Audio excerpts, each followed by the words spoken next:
Ngobrol seru dan asik seputar rehabilitasi bersama Bareta.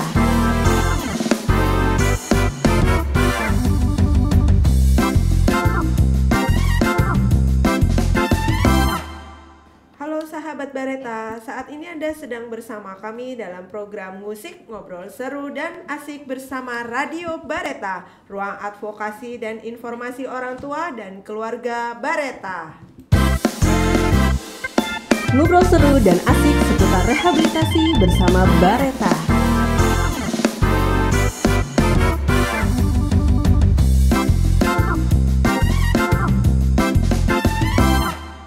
Saat ini sahabat Bareta ditemani saya Aprilia, dan hari ini dalam program musik kita akan bersama-sama mengenal apa saja gangguan mental pada penyalahgunaan narkoba.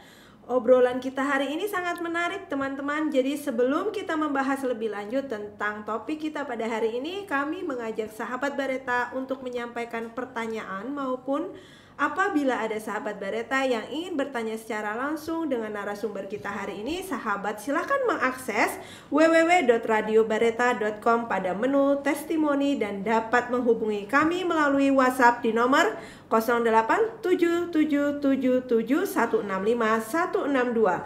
Sahabat Bareta dapat langsung menyampaikan pertanyaan dan pengalamannya kepada kami. Oke, baiklah sahabat Bareta, musik edisi hari ini adalah edisi yang menarik karena kita akan bersama-sama membahas terkait gangguan mental pada penyalahgunaan narkoba. Baik, mengawali program musik kita hari ini, kita yuk kenalan dulu sama narasumber yang sudah hadir di ruang studio Bareta.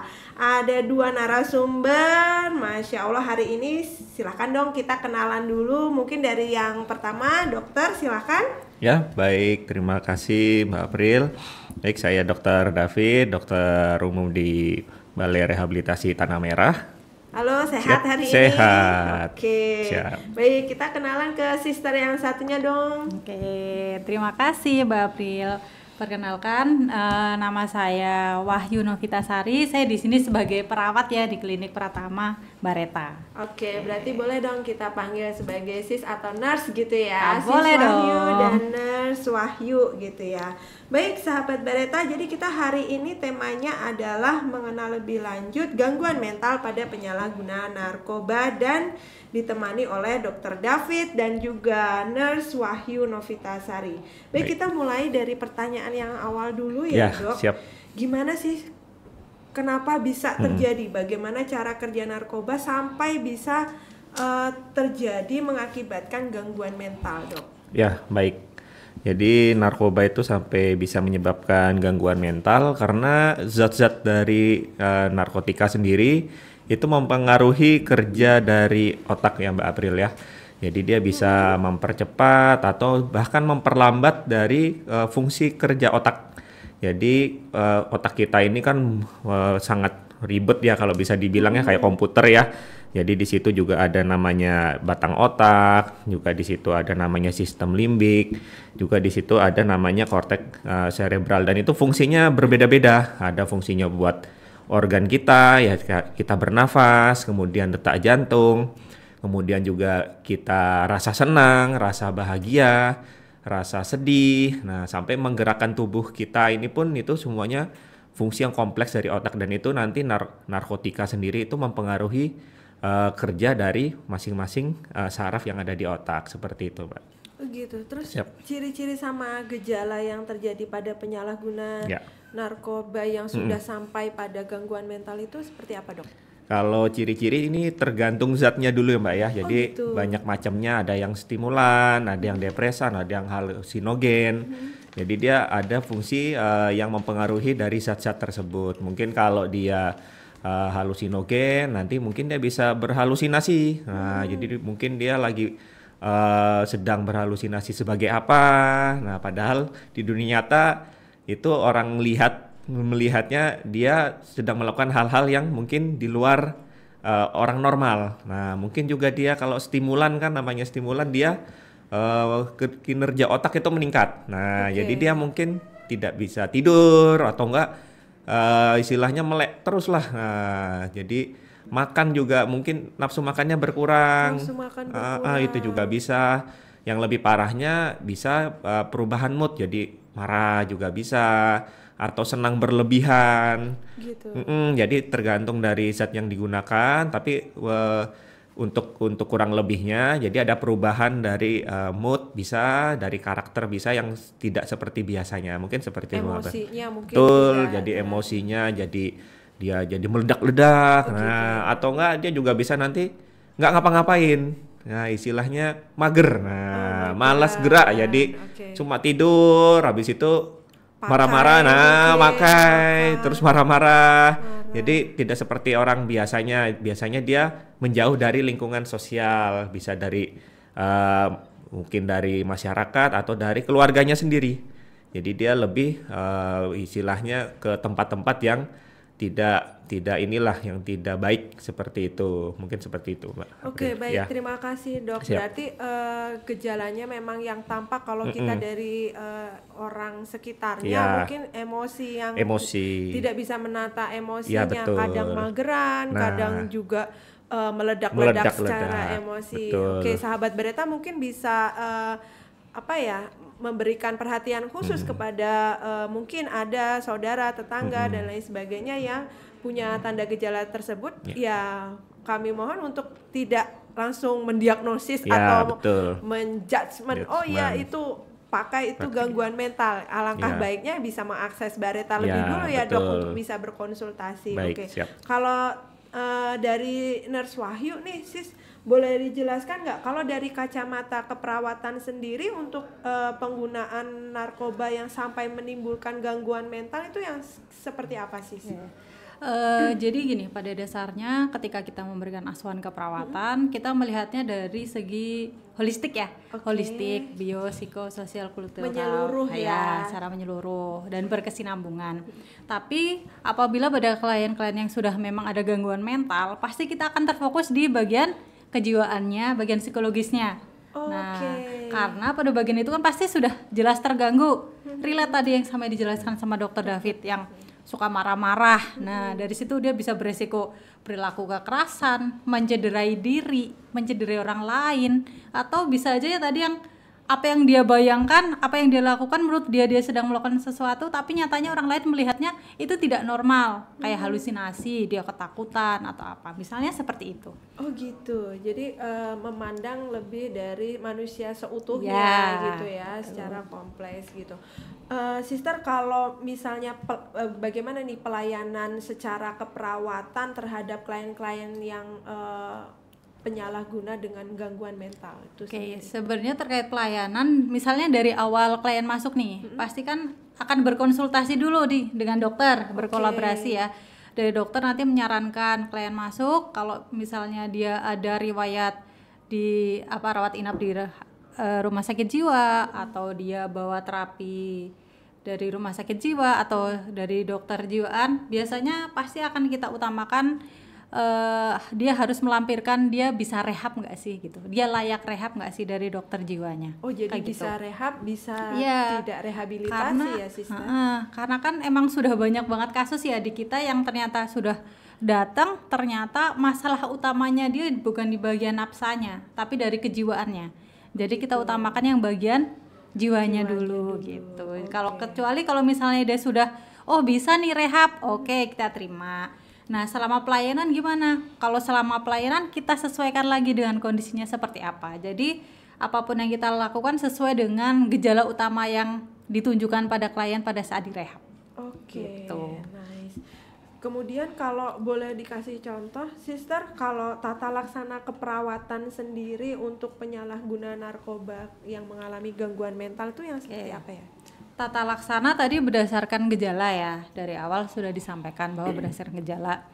Nah, klien masuk misalnya, klien karena sebenarnya gini, kasus paling banyak di kita itu halusinasi, Halusinasi yang paling gangguan perilaku kekerasan. Oke. Perilaku kekerasan biasanya relate sama resiko bunuh diri, resiko mencederai orang lain. Nah, pasti tata laksananya pun akan kita sesuaikan dengan gejala itu yang muncul. Oh gitu. Ya, kan kalau di keperawatan itu ada SP ya, Oke. Nah, strategi pelaksanaan. Strategi pelaksanaan itu kita terapkan sesuai dengan apakah dia halusinasi, perilaku kekerasan, defisit perawatan diri, gitu ya. Bisa aja, pokoknya kita sesuaikan sesuai dengan gejala yang muncul. Selain itu, pastikan kita berkonsultasi nih dengan dokter terkait perkembangannya seperti apa di sini, apa yang harus kita lakukan, berhasil Hasil dari tidak observasinya itu Iya. ya. Oke. Dan tentu pasti akan kita konsultasikan ke spesialistik, itu sudah pasti. Oh gitu. Berarti tetap ada konsul dari Iya. dokter spesialistik. Oke. Berarti tata laksana yang diberikan tergantung banget dengan gejala yang muncul. Betul. Dilakukannya sesuai dengan standar pelaksanaan. Iya. Oke, aku beralih ke dokter David lagi dong. Secara Baik. umum dok, apa saja gangguan mental yang sering muncul di kita dok, di Iya, penyalahgunaan penyalahguna narkoba ya. Jadi secara umum kalau penyalahguna narkoba ini kan dia mempengaruhi namanya hormon dopamin. Nah, dopamin ini dia bisa naik ataupun turun. Nah, Oke. jadi yang dirasakan mungkin setelah menggunakan itu biasanya dopaminnya turun. Dopaminnya turun itu yang terjadi ada rasa sedih, bisa rasa cemas, bahkan mungkin kalau sampai yang lebih parah itu bisa sampai depresi. Jadi dia mengalami kecemasan berlebihan bisa, kemudian juga tadi depresi. Nah, depresi ini yang paling bahaya karena dia bisa melakukan tindakan-tindakan yang mungkin di luar nalar lah, bisa dibilang mencederai orang lain ataupun mencederai diri sendiri. Oh gitu. Itu depresi pertama, gangguan cemas juga. Kemudian tadi kalau dia memakai itu kan dopamin lagi high. Nah, makanya ada sebutan kalau orang menggunakan kan lagi tinggi, lagi Iya. kencang, lagi high. Nah, yang lagi high, tinggi, kencang itu namanya dopamin di otak. Dopamin di otak kalau sedang tinggi, nah itu bisa tadi sulit tidur, sulit makan, jadi dia lebih aktif. Nah, kalau penyakitnya namanya skizofrenia. Ya, itu yang sudah parah, yang sudah bisa dibilang dia berbulan-bulan bahkan sampai bertahun-tahun. Oh gitu. Jadi dia sudah tidak bisa membedakan dunia nyata dan dunia halusinasinya. Jadi dia selalu berhalusinasi karena dopaminnya sudah ibarat banjir ini di otak. Karena dia banjir, jadi dia suka merasakan ya hal-hal yang mungkin bisa dari pendengaran yang tidak ada jadi ada, dia mendengarkan mungkin hal-hal yang bisa negatif, ataupun bisa melihat hal-hal yang aneh ataupun merasakan juga. Jadi itu dia kalau mengalami sudah namanya penyakit skizofrenia, itu yang sudah berlangsung memakai zat narkotika ini bertahun-tahun seperti itu. Kemudian juga ada namanya bipolar. Bipolar itu gangguan ekstrim, moodnya sangat bisa langsung senang berlebihan, tapi bisa juga nanti sedih berlebihan, drastis. Gitu ya. Jadi ibarat kalau depresi tadi kan dia sedihnya lama kayak gitu, ibarat lama kayak gitu ya sedihnya. Kalau schizofren itu bahkan bisa senang terus. Ya, tadi kan karena ya ibarat banjir otaknya, jadi dia merasa bahagia terus. Nah, banjir oleh yang dopamin. betul, itu ya, dopamin dok, tadi, kesenangan kesenangannya banjir, itu schizofren. Sedangkan kalau bipolar ini dia tidak stabil, nanti tiba-tiba dia bisa senang berlebihan, tapi nanti suatu hitungan mungkin nggak sampai hitungan jam atau menit dia bisa langsung sedih tanpa sebab. Nah, jadi kalau tanpa sebab itu sudah namanya penyakit bipolar. Tapi kalau ada sebabnya mungkin dia nonton istilahnya komedi, ketawa, kemudian sedih, mungkin ingat keluarga, itu masih normal. Oh gitu. Ya, mungkin dia karena menyesuaikan ya. Karena ada triggernya. Tapi kalau tiba-tiba tidak ada trigger, ditanya pun kenapa kok bisa ketawa sendiri, atau kenapa kok tiba-tiba langsung sedih, langsung nangis. Nah, itu sudah gangguan dopamin juga di otak, jadi perlu stabilizer namanya. Mungkin itu yang paling sering penyakitnya jadi itu. Yang saya tangkap tadi ada bisa terjadi depresi, betul. juga bipolar. Ya, kayaknya nggak bisa milih di mana ya, yang lebih enak. Jadi tergantung orangnya ini. Gitu apesnya dapat yang mana dia. Apesnya dapat yang mana? Iya, jadi kita nggak Benar, pernah dok. tahu. Mungkin dia bisa dapat depresi. Jadi nanti sedih, kalau tidak memakai itu bisa uring-uringan lah bisa dibilang. Bisa juga nanti schizofren jadi dia berhalusinasi nanti. Jadi ya bisa kalau bilangnya ngereok ya. Iya, iya, iya, iya, Jadi dia benar. bisa bahkan bisa melakukan hal yang di luar dugaan. Nah, juga tadi bipolar. Bipolar, jadi dia tiba-tiba bisa sedih atau bisa murung. Nah, seperti itu. Mm-mm. Oke, berarti kita dari Mm-mm. beberapa Ya, bahaya tersebut ya, betul. gangguan mental yang sangat berbahaya tersebut, kita nggak punya kuasa untuk memilih gitu Ya, ya dok.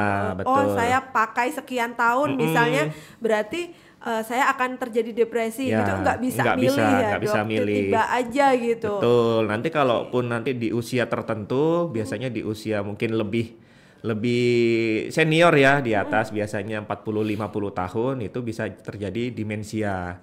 Demensia itu Apa itu dok sudah terjadi demensia? kerusakan otak. Kerusakan Ya, mungkin otak. orangnya jadi sering pelupa, pikun. Pikun Nah, ya, berarti ya dok. ada pun nanti bisa gejala-gejala stroke juga bisa.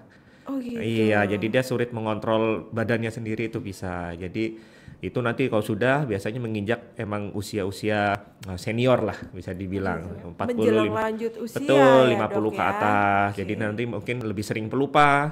Misalnya taruh kacamata tadi di mana gitu ya karena memang sudah ada kerusakan dari Kerusakannya. otak mungkin gitu. Wah, dok, Mm-mm. kalau tadi kita lanjut ke Mm. tadi Nurse Wahyu menjelaskan bagaimana tata laksananya Ya, secara keperawatan. ya. Kalau dari kedokteran sendiri bagaimana dok Ya, tata baik. laksananya? Jadi namanya kalau penyakit sendiri itu memang perlu obat. Ya, Perlu jadi obat. ya, Oke. jadi ini memang memerlukan obat untuk menstabilkan tadi dopamin. Misalnya dia depresi kan kurang dopamin nih, ya harus diberikan yang penambah dopaminnya. Oh gitu. Nah, Ada obat ada khusus obatnya untuk itu ya dok khusus ya? ya. Kemudian tadi kalau schizofren dia kelebihan dopamin, ya dopaminnya harus diturunkan. Seperti gula darah. Oh Kurang gitu. gula Kurang harus tambah gula. tambahkan gitu Ya, ya. kalau kelebihan gula kasih obat anti Harus diabetes. konsultasi berarti ya Betul, dok? harus dites Oke. dulu. Jadi semuanya ini pun ada tesnya. Jadi harus ya tesnya itu bisa berupa nanti spesialis yang melakukan. Nanti ada mungkin lebih seringnya sih wawancara. Nanti dari wawancara itu bisa menilai nih, oh dia ini depresi atau dia ini mungkin sedang dopaminnya lagi tinggi atau mungkin nih dopaminnya tidak stabil atau namanya tadi bipolar. Bipolar. Ya, jadi obatnya pun bermacam-macam seperti penyakit. Nah, ada penyakit darah tinggi misalnya ya yang sering di BPJS ya. Iya. Darah tinggi, asam urat. Nah, jadi menilai dulu oh ini kena yang bipolar, jadi dia harus dikasih penstabil seperti itu. Mungkin nanti ada tadi schizofren, dopaminnya harus diturunkan sedikit. Nah, jangan kebanyakan. Kalau kebanyakan nanti jadinya depresi. Depresi. Nah, makanya Oh, itu harus oke. kita kontrol di rumah sakit jiwa.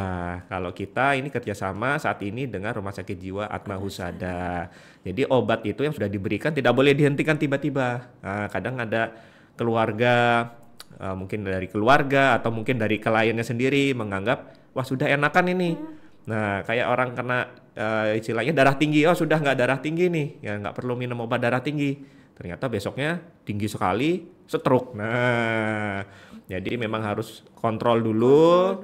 Nanti yang menilai adalah spesialis. Ya, jadi ini kira-kira sudah stabil apa belum? Nah, kayak gula darah sudah stabil, ya mungkin nanti pola makannya yang diatur sama orang yang kena gangguan jiwa pun nanti mungkin ini mungkin sosialnya perlu mengikuti kegiatan-kegiatan yang lebih positif, mungkin bisa ikut olahraga atau ikut kegiatan keagamaan atau support dari keluarga sendiri. Nah, jadi nanti kalau dia sudah stabil, nanti ada istilahnya untuk tindak lanjutnya mungkin nanti bisa untuk sosialnya bisa lebih aktif lagi supaya nanti tidak bisa dibilang tidak kumat lah. Iya, iya. Ya sama seperti penyakit lainnya bisa Oh gitu. kumat-kumatan juga. Berarti kalau ada pertanyaan Mm-mm. kemungkinan untuk sembuh dok, kalau gangguan Ya. mental pada penyalahguna bagaimana dok? Ya, nanti itu yang menilai adalah spesialis. Jadi ini Spesialis sudah juga sampai ya? ada tarafnya juga. Ya bisa sedang, ringan, berat seperti itu. Jadi di level mana ini? Nah, jadi gitu. jadi kemungkinan kalau masih ringan ke sedang, kemungkinan untuk pulihnya bisa pulih mungkin ya 100%.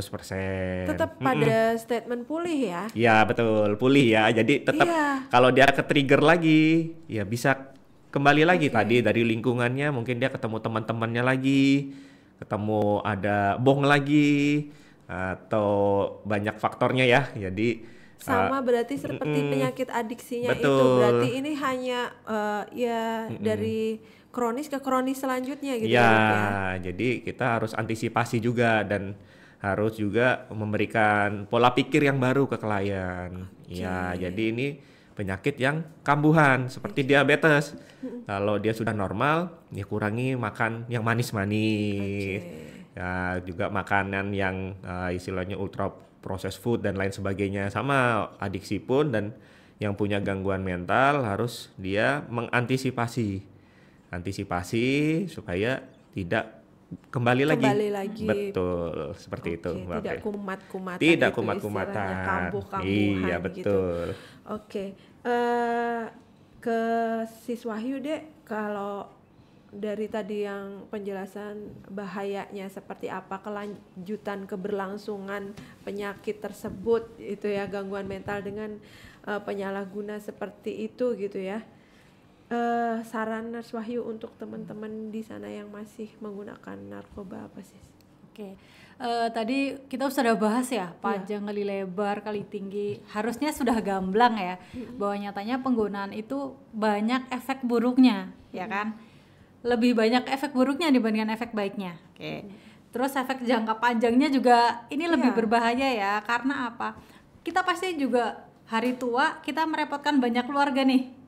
Ya, kualitas hidup pasti akan turun. Secara sosial menurun, kemampuan sosialnya ya, sister. Jadi kalau yang sudah make, segera berhenti, segera stop. Terus aku susah nih nyetopnya. Oke, bisa nih datang dan mengakses layanan rehabilitasi di Bareta. Konsultasi lebih dulu gitu ya ke Bareta. Betul. Sarannya ya memang hanya itu gitu. Hanya ya, itu. Oke. Kita di sini siap membantu bagi teman-teman semua yang membutuhkan layanan rehabilitasi. Ada jaminan nggak, Dok atau Sis gitu, ketika berhenti dari penyalahguna, gangguan mentalnya berkurang atau sembuh? Kalau sembuh nggak bisa kan ya, pulih gitu. Ada jaminan gitu nggak, Dok? Ya, kalau jaminan sendiri ini kita kembalikan lagi ke kliennya masing-masing dan keluarga. Jadi ibarat tadi ya, kalau orang sudah kena diabetes, nah jadi memang harus dari kliennya sendiri menghindari hal yang bisa mencetuskan lagi. Nah, jadi jangan sampai makan makanan yang manis-manis. Sama kalau dari orang yang adiksi, yang menjauhi triggernya. Jadi mungkin dari biasanya ketemu teman-teman make, ya kalau bisa ganti teman saja gitu ya. Mungkin lingkungannya kurang bagus, ya bisa istilahnya mungkin ke tempat yang lebih aman. Kemudian juga untuk diri sendiri bisa menguatkan iman rohani, juga mengikuti kegiatan-kegiatan yang bersifatnya lebih positif dan lebih menyehatkan. Jadi istilahnya kalau dibilang pulih, ini bisa pulih 100%. Nanti yang penting tetap pada diri sendiri dulu dan lingkungan, juga support dari keluarga sih, juga tetap support dari keluarga. Dan tadi sudah dikatakan Nurse Wahyu, jadi kalau memang susah ataupun sulit ataupun sudah berat, ya bisa konsultasikan ke bagian profesional, salah satunya di Bareta sendiri, dan itu gratis ya? Betul, tanpa ada biaya. Jadi bisa konsultasi dulu apakah memang ini kecanduannya sudah sangat berat atau masih level ringan. Kalau ringan mungkin nanti kita bisa berikan edukasi yang lebih mendalam untuk kliennya. Kalau berat ya mungkin bisa dilakukan rawat inap biar lebih pemulihannya biar lebih maksimal, seperti itu, seperti orang mengikuti fisioterapi. Nah, ya, jadi harus telaten. Betul, harus telaten dan harus konsisten. Jadi gunanya rawat inap itu biar klien ini konsisten terhadap dia pemulihannya. Mungkin di luar agak sulit ya, gangguannya banyak lah bisa dibilang. Jadi kalau dalam sini dia bisa lebih fokus dalam pemulihan, jadi sehingga keluar mungkin semuanya sudah siap kembali ke masyarakat dengan kondisi yang sudah pulih dan menjauhi dari zat-zat yang berbahaya. Mungkin itu Mbak Bril. Oke, thank you Dok. Sis Wahyu, ini dong ada pengembangan dari keluarga klien. Kalau misalnya memang klien datang dengan sudah ada Ya. gangguan mental dan yang pastinya kan diakibatkan penyalahgunaan narkotikanya. Saran Sis Wahyu untuk keluarga yang mendampingi seperti apa sih? Karena kadang kan, kok ternyata ada diagnosis baru kata Pak Dokter begini-begini. Sis Wahyu Ya. sendiri gimana sih? Oke, gini sebenarnya tuh biasanya tuh kalau datang misalnya di sini ditemukan, berarti kan sebelumnya sudah ada gejala nih, tapi orang tuh nggak aware kan. Iya. Cuma yang mereka fokuskan, dia make nih, dia ada perubahan perilaku Perubahan emosi, gitu. perubahan perilaku, emosi, bener. moodnya berubah, yang tiba-tiba apa jadi apa, mudah marah, bentar-bentar banting pintu misalnya gitu. Setelah dikaji di sini, kok ternyata ada diagnosa baru ya gitu. Ataupun kalau misalnya dia pulang, mungkin kan gimana ya dari keluarga gitu. Tapi sebenarnya yang mereka butuhkan itu bukan lain adalah support dari keluarga sendiri. Support, fungsi dari keluarga tidak hanya mau support kamu kontrol ke dokter lagi, Iya. minum obat, tapi bagaimana dia mengenalkan ke lingkungan. Mengenalkan ke lingkungan. Kadang kan ada yang keluarga yang dia gangguan jiwa misalnya, anakku gangguan jiwa misalnya, kalau ada acara keluarga nggak usah lah diikutkan, malu gitu misalnya gitu. Tapi sebenarnya dari klien sendiri itu bukan itu yang dibutuhkan, itu malah membuat klien itu sendiri menarik diri. Dia menjadi nggak pede. Berarti aku malu-maluin ya, stres lagi kan, bisa memicu lagi gitu. Jadi yang paling penting adalah support keluarga, mengerti akan kebutuhan dari klien itu sendiri selain dari obat dari dokter itu. Jadi tidak melulu bagaimana mengakses pengobatan, mengakses konsultasi, tapi bagaimana pendampingan terutama menyerahkan ke lingkungan masyarakat. Betul. Ya, skup yang lebih Iya. luas gitu. Thank you. Kemudian kita kayaknya udah di akhir diskusi nih Dok, karena kayak sepertinya udah banyak sekali. Closing statement dari Dr. David dong. Ya, baik. Jadi untuk di akhir acara ini, jadi yang pasti jauhi narkoba, stop. Ya, kalau emang membutuhkan bantuan kita siap 24 jam, juga tidak ada biaya apapun. Bisa dilihat link tree-nya di Instagram, juga ada media sosial lainnya, nanti bisa dihubungi. Kalau bingung tenang aja, semuanya rahasia. Jadi kalau mau bertanya-tanya tidak ada masalah ini ya, jadi hukum maupun ibarat ada biaya, jadi semuanya free seperti itu. Ya, baik. Thank you dokter. Dokter, sebelum kita tutup ini sudah masuk nih ada 2 pertanyaan. Ya, baik, siap. 2 pertanyaan dari www Radio Bareta. Ya. Yang pertama dari Sister Yulia. Halo, Sister Yulia di Samarinda, menanyakan rehab orang dengan gangguan jiwa dan rehab dengan yang sehat jiwa, apakah programnya berbeda nih? Ya, baik. Bisa saya jawab ya, Mbak? Ya. Untuk program mungkin untuk yang sehat dan ada pengobatan ya, ini sudah pengobatan ya bisa dibilang ya. Jadi kalau sudah ada pengobatan dengan orang yang istilahnya tanpa pengobatan, ini sama, mungkin ada penyesuaian saja dengan orang yang dengan pengobatan. Mungkin kegiatannya bisa kita sampai tahap mana ini dia bisa mengikuti. Jadi tidak seperti yang kita ikutkan ke klien-klien yang tanpa pengobatan. Gitu. Jadi semuanya kita sesuaikan. Jadi di sini personal. Jadi individual treatment ya individual Dok, treatment. atau kita lebih dikenal sebagai based on individual. Jadi kita melihat personal yang dibutuhkan apa dan dia sedang menjalankan pengobatan apa. Jadi tidak bisa kita samakan semuanya harus mengikuti aturan A semuanya, tidak bisa karena ini pemakaiannya mereka beda, latar belakangnya beda, kemudian tadi ada penyakit juga yang berbeda, kepribadian berbeda, jadi semuanya harus disesuaikan masing-masing seperti itu, Mbak. Thank you Dr. David. Ke Sis Wahyu dong, ini ada pertanyaan lagi Sis Wahyu dari Sister Astina dari Kutai Kartanegara. Halo, terima kasih Sister Astina. Sister Wahyu, kalau ada keluarga saya yang ODGJ mau rehab, apakah bisa dan syaratnya apa?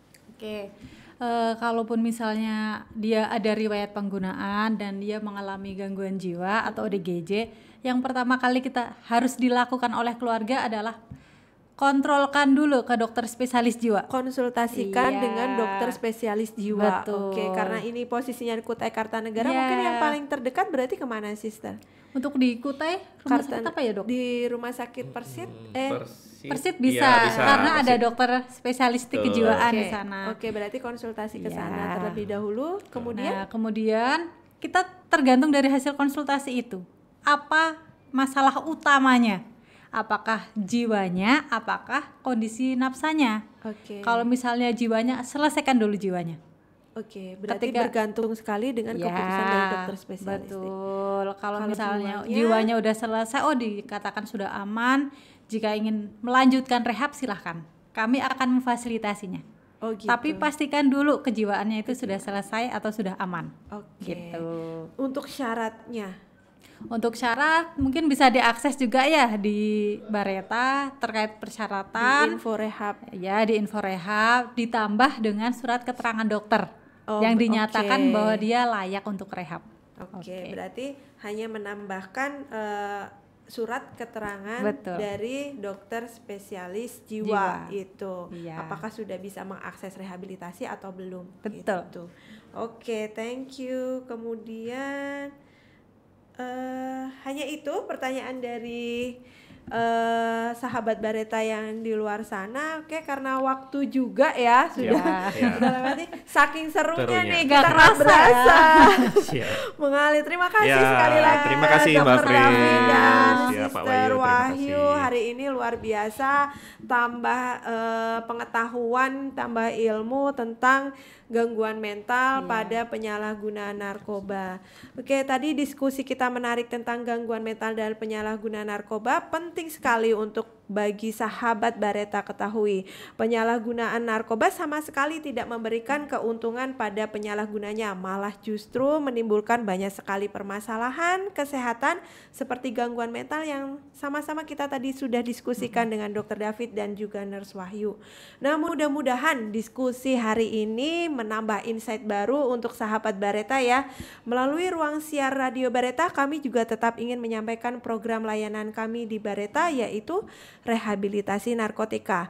Untuk sahabat Bareta yang ingin mengakses layanan secara mudah, bisa mengakses layanan kami melalui Si Cepat Sehat Bareta satu pintu. Sahabat bisa mengetik di fitur search browser sahabat official website kami di balairehabtanahmerah.bnn.go.id. Saya ulangi, untuk sahabat Bareta yang ingin mengakses layanan secara mudah, bisa mengakses layanan kami melalui Si Cepat Sehat Bareta satu pintu. Sahabat bisa mengetik di fitur search browser sahabat official website kami di balairehabtanahmerah.bnn.go.id. Pada bagian menu di halaman depan, sahabat bisa langsung mengklik menu Si Cepat Sehat Bareta satu pintu. Di sana semua layanan kami telah diintegrasikan dalam satu platform. Rehabilitasi mudah, gratis, dan berkualitas di daratan ibu kota negara Nusantara. Jangan ragu, segera ke Bareta. Demikianlah program musik ngobrol seru dan asik hari ini. Sahabat Bareta bisa menemukan kami melalui berbagai platform media sosial di @infobnn_rehab Tanah Merah. Kami juga mengajak sahabat Bareta untuk berpartisipasi memberikan saran topik dalam program musik selanjutnya. Sahabat Bareta dapat memberikan komentar dan saran melalui website kami di www.radiobareta.com pada menu testimoni. Dari studio utama Radio Bareta, saya Aprilia, Dr. David, Siap. dan Nurse Wahyu pamit undur diri dari ruang dengar sahabat. Radio Bareta, ruang advokasi dan informasi orang tua dan keluarga. Keluarga sehat, keluarga bahagia. Ngobrol seru dan asik seputar rehabilitasi bersama Bareta.